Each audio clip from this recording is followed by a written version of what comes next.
Mesdames, Messieurs, bonsoir. Voici les titres du journal. Les sonnettes de la rentrée pour les chercheurs camerounais ce mercredi au Palais des Congrès. Rentrée scientifique marquée par des lauriers et des avancements de grade. C'est à vivre en tête de ce journal. Les sonnettes du ras-le-bol dans le corridor Douala-Bangui-N'Djamena. Les crises sécuritaires et sanitaires et les tracasseries plombent toute l'activité des transporteurs. L'espoir à l'horizon, c'est le chemin de fer. Nous faisons le point dans ce 20h30. Et puis les sonnettes d'alarme qui retentissent sur le front de la lutte contre la poliomyélite. Le virus vaincu pointe cependant du nez dans la région du centre. Nous irons vivre le ras-le-bol des responsables du programme de vaccination pour un Cameroun sans polio. Voilà pour les titres. Développement après ce message.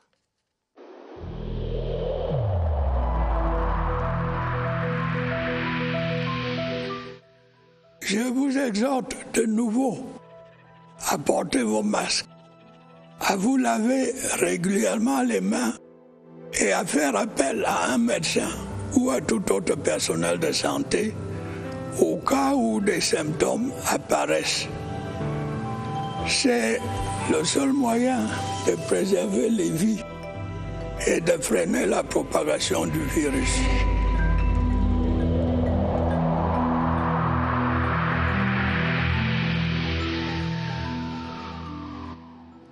Ambiance de rentrée scientifique au Cameroun ce 24 février. Les chercheurs camerounais marquaient la reprise de leurs activités et la célébration des meilleurs des leurs. Une 8e édition placée sous le thème très actuel de la riposte endogène aux maladies émergentes et réémergentes. À cette occasion, le ministre Madeleine Tchente a décerné des honneurs scientifiques au docteur Elisabeth Tamandjong et procédé à des avancements de grade. Et de bout en bout, le Covid-19 aura marqué cette rentrée. Franck Evina. C'est la grand-messe des chercheurs du Cameroun. Depuis 2013, la science fait sa rentrée tous les ans. Pour cette 8e édition, la crise sanitaire actuelle a commandé les conditions d'organisation, avec notamment la réduction des places en présentiel, mais aussi le choix du thème. Un thème qui évalue la riposte endogène aux maladies émergentes et réémergentes, comme le Covid-19. Du potentiel naturel et humain pour vaincre cette infection nouvelle et mutante, le Cameroun en a. C'est ce que démontre la leçon inaugurale du chef de l'herbier national, le professeur Jean Lagarde-Betty. 8500 espèces végétales, des phytochimistes, ethnopharmacologues et tradithérapeutes aguerris. À cette communauté de chercheurs, le ministre de la Recherche scientifique et de l'Innovation va réaffirmer le soutien du gouvernement. Le docteur Madeleine Tchente n'oublie pas les chercheurs des autres secteurs, comme le docteur Elisabeth Tamandjong, spécialiste du management de l'éducation, qui reçoit les honneurs scientifiques. Les plus jeunes suivent les pas de cet éminent chercheur, environ 1000 nouveaux promus au grade supérieur. Parmi eux, la toute première femme directeur de recherche à l'IRAD. Je procède soit en renforçant des matrices alimentaires traditionnelles, soit en mettant au point des nouveaux aliments. Et toutefois que ces technologies sont développées et mises en œuvre, nous les transférons aux principaux utilisateurs que sont les producteurs. Justement, le Cameroun a besoin de ces progrès de la recherche pour doper la production agricole et relancer une économie grippée par la pandémie. Et cette rentrée scientifique en contexte de crise sanitaire aiguë vient tout naturellement remettre sous la lumière les découvertes des chercheurs locaux, des professionnels de la pharmacopée traditionnelle. Avec cette question ce soir, où en est donc le processus d'homologation de leurs potions au ministère de la Recherche scientifique bien sûr, mais aussi au ministère de la Santé publique? Barbara Padjama a mené l'enquête. Regardez. Au Cameroun, la recherche scientifique creuse pour exploiter depuis la racine et les tradithérapeutes éclairent la lanterne. Ils sont légion, consultés pour venir à bout d'une liste de maladies. Comme les hépatites, nous avons le diabète, le paludisme. C'est vrai que le paludisme, c'est une maladie qui sévit toujours. Avec l'arrivée du corona, ça a donné encore plus de lumière dans le secteur de la médecine traditionnelle. Traité dans les normes, le gouvernement est d'accord, mais après une série de tests. Il y a le processus de standardisation qui doit être respecté, le conditionnement du produit. Avant d'arriver à ces étapes, il faudra faire la phytochimie des produits. Il faudra, pour évaluer les métabolismes secondaires actifs dans la plante, pour effectivement confirmer que le médicament qui est dit pour traiter telle maladie agit effectivement. Le ministère de la Recherche scientifique et celui de la Santé publique analysent leur efficience au labo. La population a testé de l'efficacité pour ceux qui ont consommé les extraits. C'est donc cette base également qu'on conduit les études jusqu'à l'essai clinique. Chaque année, le Cameroun perd environ 100 milliards de francs CFA dans l'import des produits pharmaceutiques. La forêt, selon eux, peut couvrir ces écarts économiques. Nous avons toutes les potentialités au Cameroun. On a toutes les espèces de plantes médicinales. Après cette longue attente d'homologation, la médecine endogène pourrait prescrire des sirops, des comprimés et des tisanes sur une ordonnance de grande-mère des temps modernes. Ouvrons à présent le dossier du 20h30 pour un voyage en parcours du combattant dans le corridor Douala-Bangui, Douala-N'Djamena, deux axes stratégiques qui subissent de plein fouet les effets des deux crises sécuritaires et sanitaires.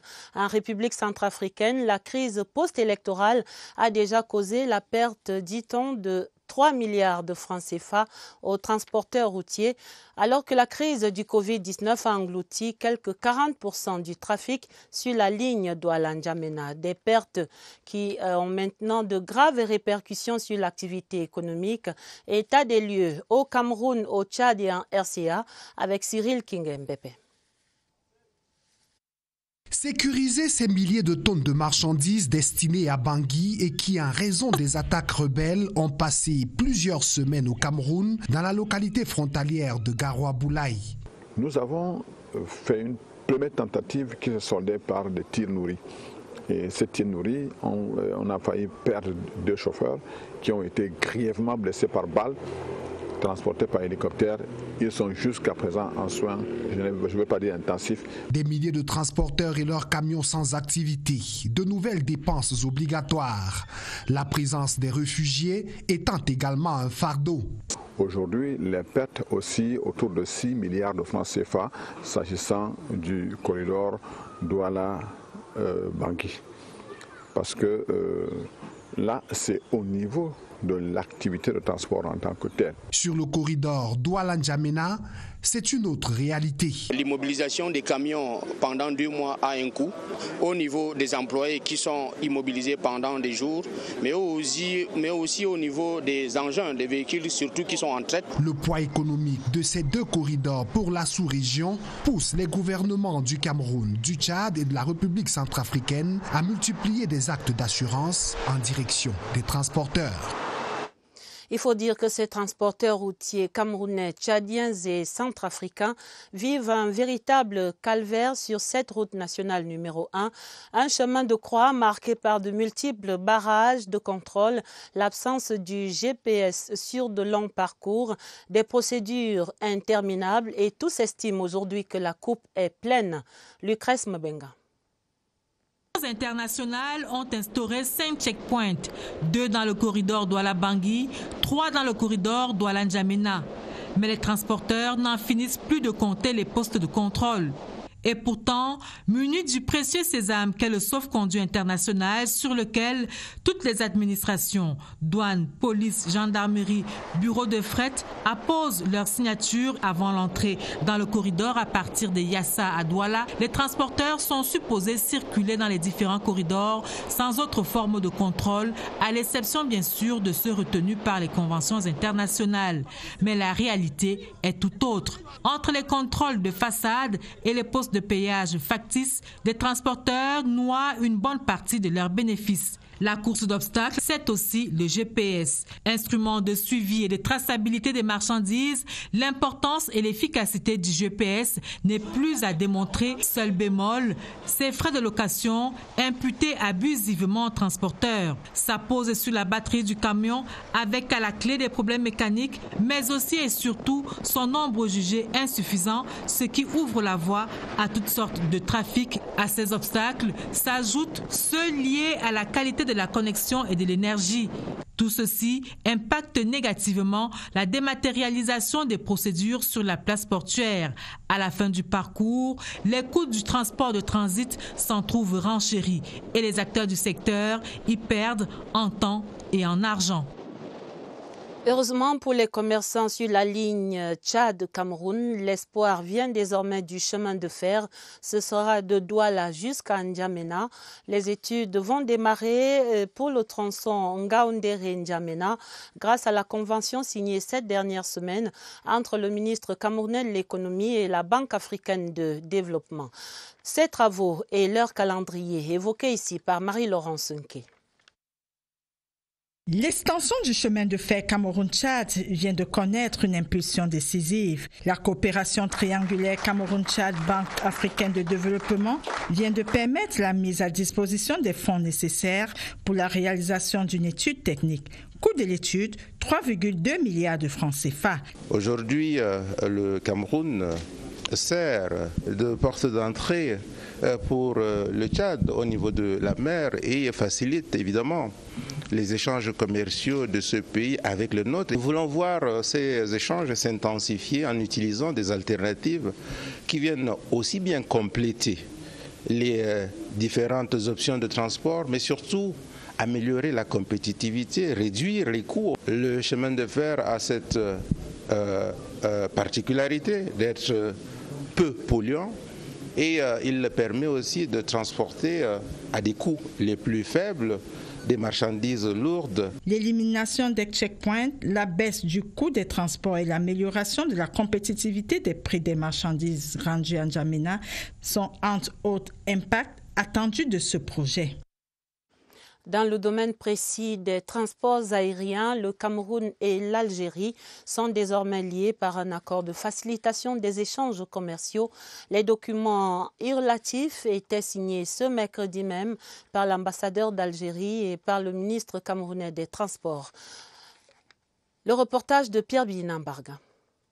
Coopération aérienne Cameroun-Algérie, les regards tournés vers le même horizon. L'accord signé ici par le ministre camerounais des Transports, Jean-Ernest Massenangale Bibéhe, et l'ambassadeur de la République algérienne démocratique et populaire, Melzar Bidjaoui, permettra de faciliter les accords commerciaux entre les deux pays à travers des liaisons directes. Cet accord que nous venons de signer aujourd'hui est une formidable opportunité pour les deux compagnies, Air Algérie d'une part, mais surtout notre compagnie nationale, Camerco, qui se voit là une ouverture des portes dans le cadre du développement des activités régionales qu'elle entend mener. La compagnie algérienne est déjà disposée à opérer sous cet accord à travers les dessertes des villes de Yaoundé et Douala. Le Cameroun, c'est le pays pivot en Afrique centrale. Nous souhaitons partir du Cameroun pour aller vers d'autres destinations. Cet accord va faciliter non seulement le rapprochement des populations, mais aussi la promotion de l'activité touristique. Il va aussi densifier les échanges commerciaux et le développement d'une véritable coopération technique dans le secteur de l'aéronautique. La suite du journal avec cet acte du chef de l'État qui nomme un nouveau président à la Chambre d'agriculture, des pêches, de l'élevage et des forêts du Cameroun. Il s'appelle Minjos Momeni Martin Paul et c'était ce mercredi cet acte de nomination par décret du président de la République, son Excellence Paul Biya. Jusqu'à sa nomination, il était directeur des études, des programmes et de la coopération au ministère de l'Agriculture et du Développement rural. Nous y reviendrons.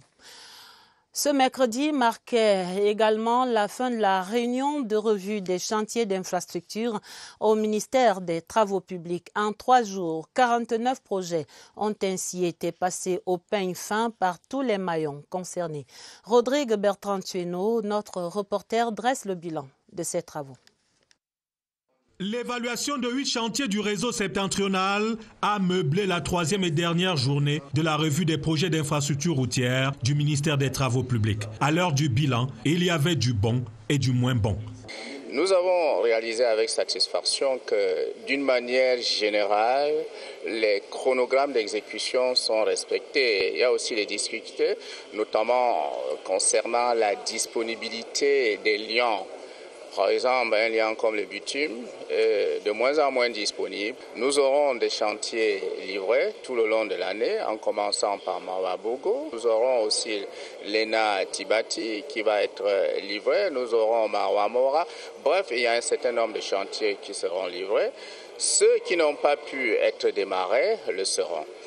À la fin de cet exercice, nous avons noté qu'il faille former davantage nos collaborateurs à la notion de suivi de chantier. Le ministre a annoncé des descentes sur le terrain pour s'assurer de l'implémentation des prescriptions faites au cours de ces assises.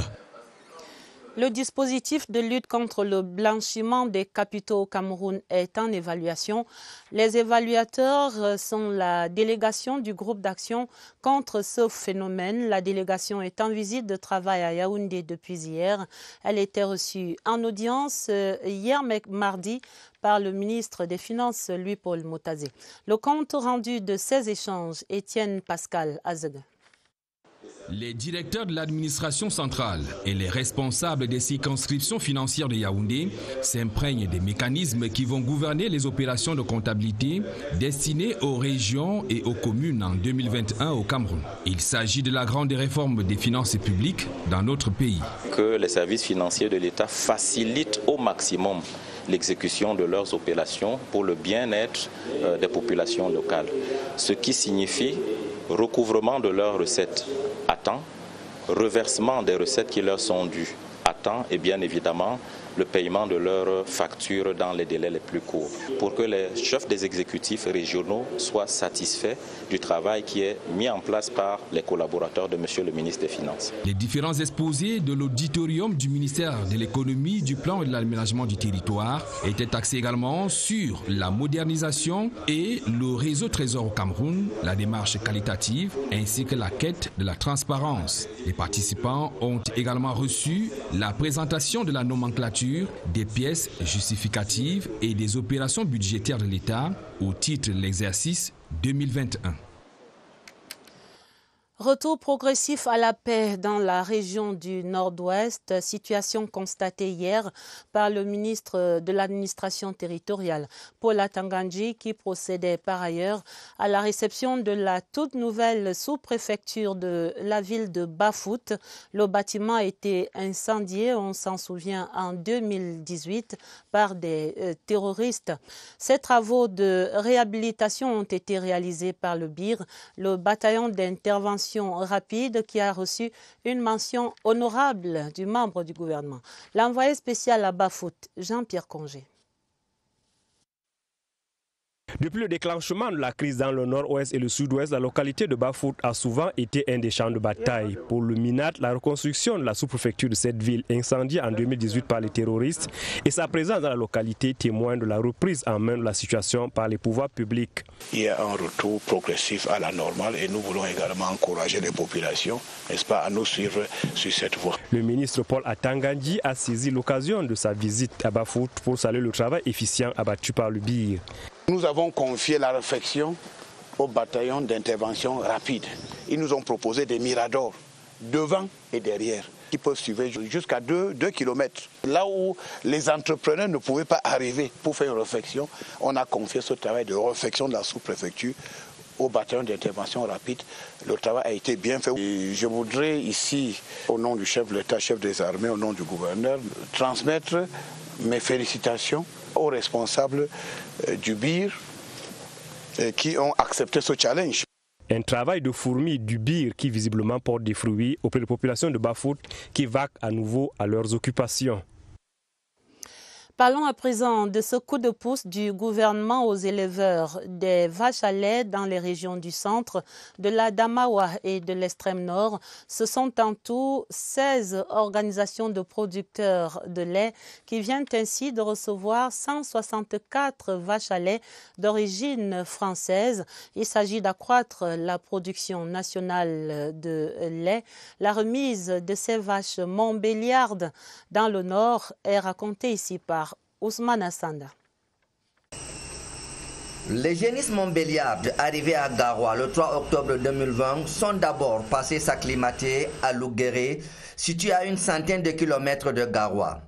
Après une période d'acclimatation réussie, ce sont des vaches à lait accompagnées de leurs veaux qui ont été remises, compromis aux organisations des producteurs laitiers. Un rêve devenu réalité pour les bénéficiaires du centre de l'Adamawa et de l'extrême nord. C'est un acte très fort qu'il a posées pour la production laitière. Je suis très très contente. Je faisais trop d'efforts pour un petit résultat. C'est un nouveau départ. Donc tous les membres sont vraiment contents de recevoir ces vaches à haute potentialité. Nous comptons booster cette production de lait. Cette action du gouvernement, financée par la Banque mondiale à travers le projet Prodel à hauteur de 54 milliards de francs CFA, entend révolutionner l'agriculture et partant réduire le déficit laitier de 120 000 tonnes par an au Cameroun. La révolution agricole voulue par le chef de l'État est en marche. Vous avez vu tout à l'heure une traite mécanique. C'est la petite technologie à partir de la traite.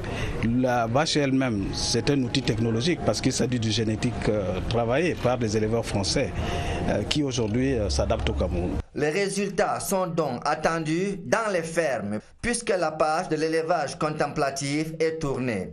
Il s'agit maintenant d'un business capable de casser la chaîne du sous-développement au Cameroun. La santé, avec cette alerte sur le front de la lutte contre la poliomyélite, le Cameroun conserve bien son statut de pays libre du poliovirus sauvage, mais on vient de constater le retour de quelques cas de la polio dans la ville de Yaoundé précisément. Et du coup, les responsables du programme élargi de vaccination prescrivent la vaccination absolue aux enfants de moins de 5 ans. Il s'agit de stopper cette épidémie déclenchée dans la région du centre. Laetitia Onana. C'est dans l'un des sites d'évacuation des eaux souillées, jouxtant le palais polyvalent des sports de Yaoundé, que circule le poliovirus de type 2 dont parle le ministre de la Santé publique dans son communiqué du 22 février 2021. Au programme élargi de vaccination, on précise bien qu'il ne s'agit pas de cas humains infectés. Il ne s'agit pas d'un cas humain de virus dérivé, mais un cas environnemental. Le prélèvement qui a été fait, c'est un prélèvement donc, dans lequel on a retrouvé 2 virus dérivés de type 2. La menace est réelle, il faut renforcer la couverture vaccinale chez les enfants pour espérer conserver notre statut de pays polio-free. Il faut rappeler que ce virus dérivé de type 2, il va se mettre à circuler uniquement si la communauté est faiblement ou insuffisamment vaccinée. L'hôpital de district de la Cité Verte et les 5 autres de la ville aux 7 collines sont donc en alerte.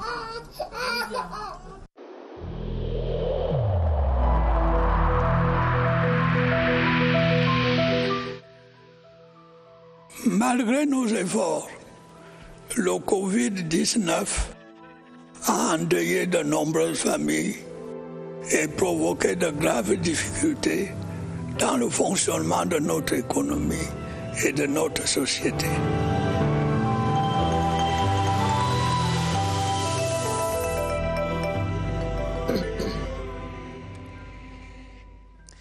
Le combat se poursuit également contre le coronavirus. On observe cependant l'abandon des mesures barrières au sein des établissements scolaires. Même constat pour les institutions universitaires. Évariste Eyanga, notre reporter, examine maintenant les conséquences de ce relâchement. C'est avec son invité et nous les retrouvons au centre des opérations des urgences de santé publique ce soir. Bonsoir Évariste.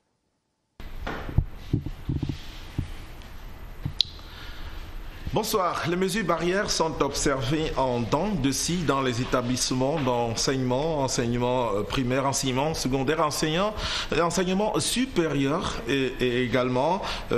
Essayons de voir comment cela fonctionne, quel est l'écho qui revient donc au corps médical. Nous recevons ce soir le docteur Joseph Fokam. Docteur, bonsoir. Bonsoir Évariste. Vous êtes virologue du Centre international de référence Chantal Biya. Quel écho vous revient du terrain quant à l'observation ou non des mesures barrières dans les écoles? Depuis un temps, nous nous rendons compte que ces mesures sont de moins en moins respectées et nous craignons qu'il y ait une recrudescence en provenance des établissements scolaires. Raison pour laquelle nous voulons ici souligner à ces différents dirigeants de ces écoles de retourner réellement au respect strict des mesures barrières en mettant en place des actions plus proactives pour que nous n'ayons pas encore de nouveaux cas provenant de ces écoles. Vous portez un peu la voix de certains enseignants et responsables d'établissements. La communauté éducative est comme portée vers la solution vaccin. Est-ce qu'elle est déjà indiquée dans les écoles? Déjà, par rapport au vaccin et virus, c'est une problématique qui réellement importante, oui, mais nous pensons que le vaccin pour les pays à ressources limitées comme le nôtre serait davantage plus prioritaire pour les personnes à risque, parmi lesquelles les personnes âgées, le personnel de santé et également les personnes qui présentent aussi des facteurs à risque pour la COVID-19.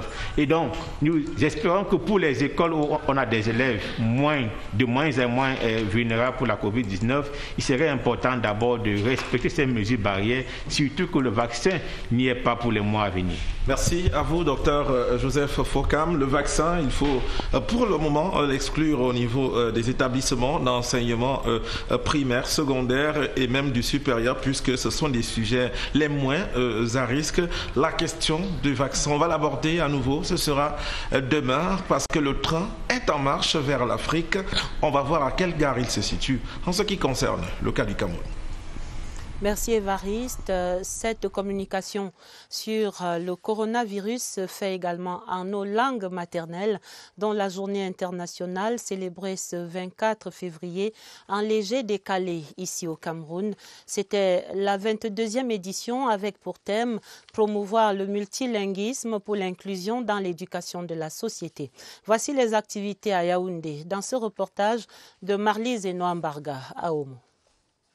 Ces jeunes écoliers maîtrisent presque à la perfection la langue maternelle.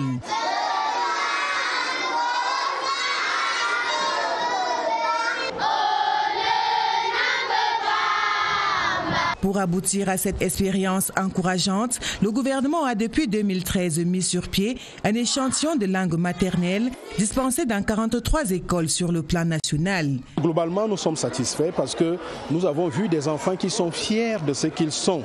Est d'abord camerounais et non des citoyens d'ailleurs. L'école publique groupe 1A d'Etoudi, par ailleurs école multilingue, sert donc de cadre à la célébration de cette 22e édition avec au menu une leçon pratique agrémentée par des chants, le tout en langue ewondo.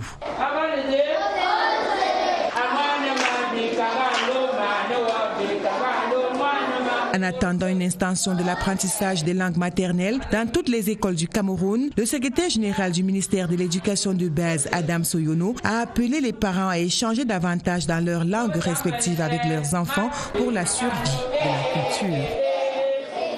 Dans la région de l'Est, le village Essiengbot, dans l'arrondissement de Messamena, a reçu son tout nouveau chef, Sa Majesté Alexis Ndjolo, qui est par ailleurs le directeur du Centre international de référence Chantal Biya, vient de recevoir ses attributs des mains du sous-préfet de Messamena.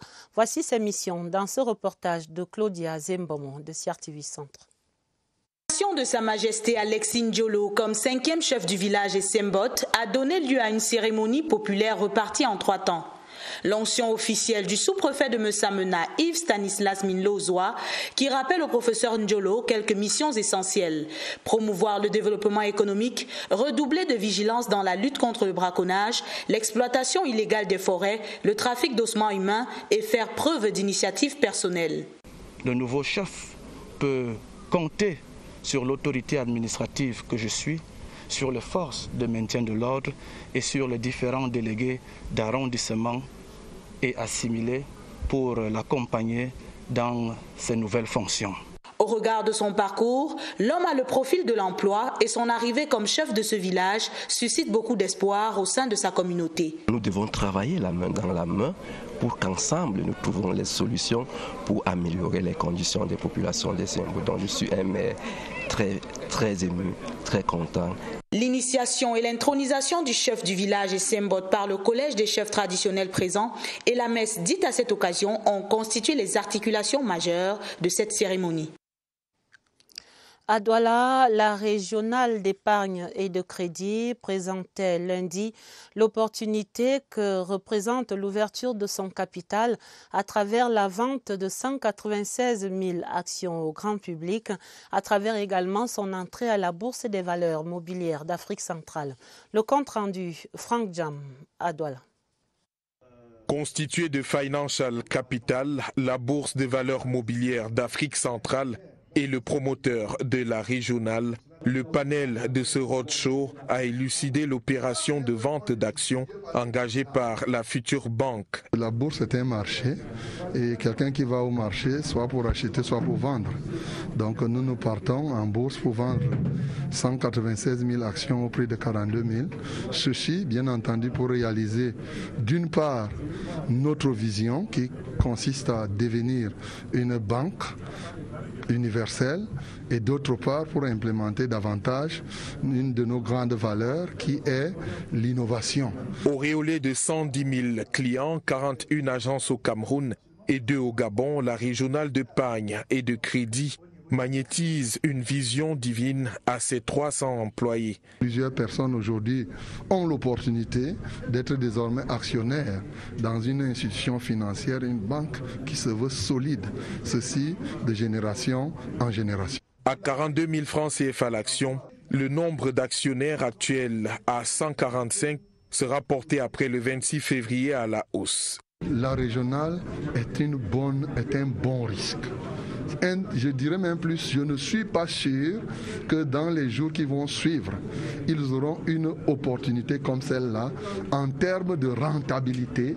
Et je vous ai exposé tout à l'heure les 3 niveaux de rentabilité de l'action de la régionale, très suffisants au niveau des niveaux, mais en plus aussi la fierté d'être actionnaire dans une banque. Avec la cotation en bourse, la régionale d'épargne et de crédit entame son ascension vers la vie éternelle. La Prudential Beneficial Insurance et la NFC Bank s'accordent de leur côté pour améliorer le service de la banque assurance au Cameroun. Les 2 structures ont signé pour cela un partenariat. Il s'agit d'offrir une gamme variée de services aux besoins de la clientèle. Le reportage de Joséphine Priso de CRTV Centre. La concrétisation de ce partenariat entre Bren Hansom Quincy, Chief Operating Officer de Prudential Beneficial Insurance Cameroun, et Julius Manjo, directeur général de National Financial Credit Bank, est un paravent pour les clients de NFC Bank. Ceux-ci disposent non seulement de produits bancaires exceptionnels, mais aussi d'une couverture assurance optimale en cas d'éventualité. Nous allons avoir un groupe d'essais qui couvre les prêts octroyés aux individus ainsi qu'aux entreprises.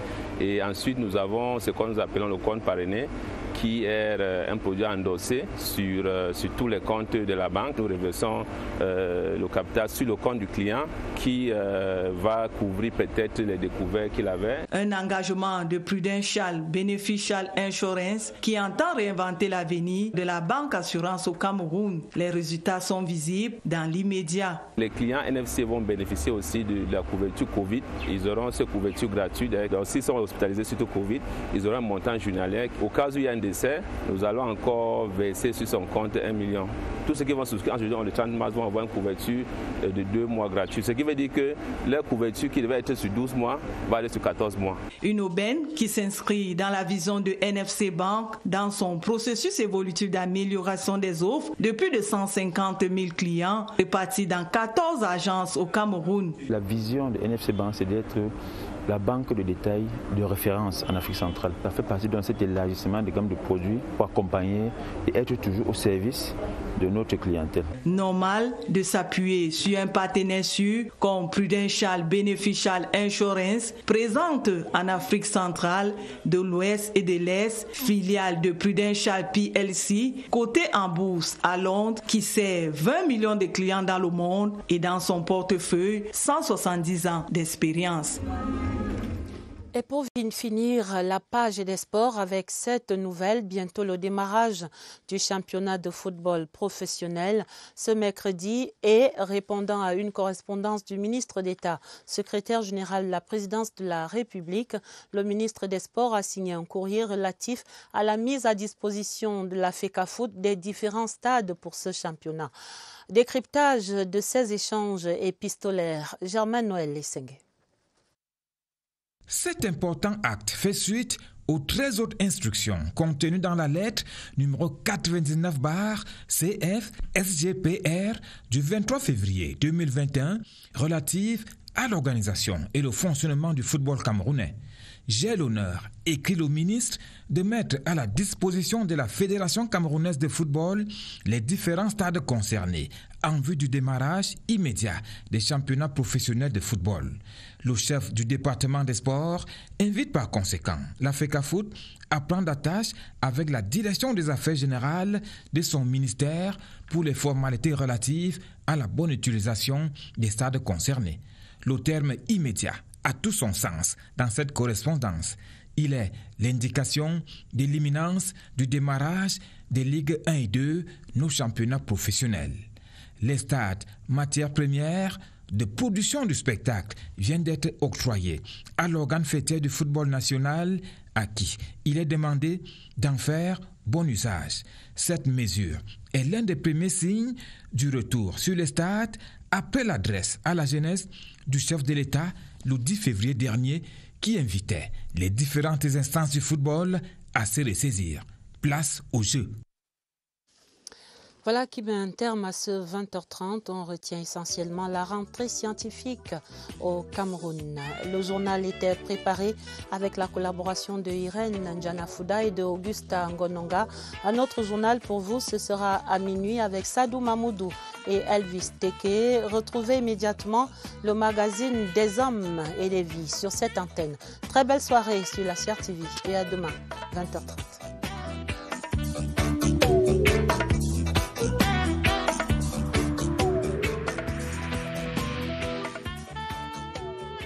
Malgré nos efforts, le Covid-19 a endeuillé de nombreuses familles et provoqué de graves difficultés dans le fonctionnement de notre économie et de notre société.